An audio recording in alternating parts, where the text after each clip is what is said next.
Time for the weekly Girls in STEM segment, and the E in STEM, by the way, stands for engineering. But that tends to be a pretty broad term, as you know. It's like saying scientists when chemists, physicists, biologists, and all others come under that same heading. And that's also true with engineers.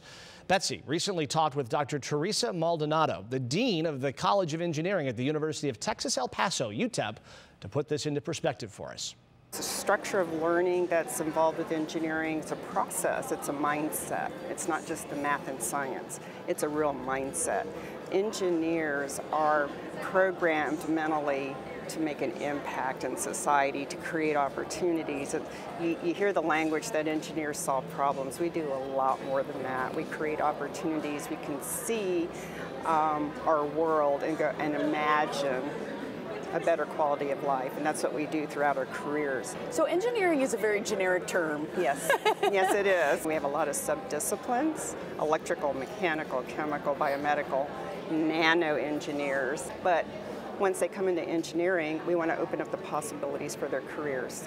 And probably about 40–45% of those people in the U.S. that get engineering degrees of some type stay in the profession. The other 65% go off and do something else like law, medicine, even politics.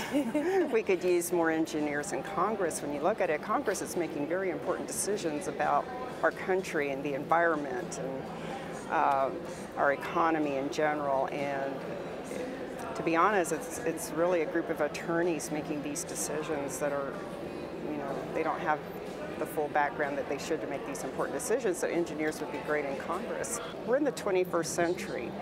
It's a knowledge-based economy. We all have to survive in it, and we all have to contribute.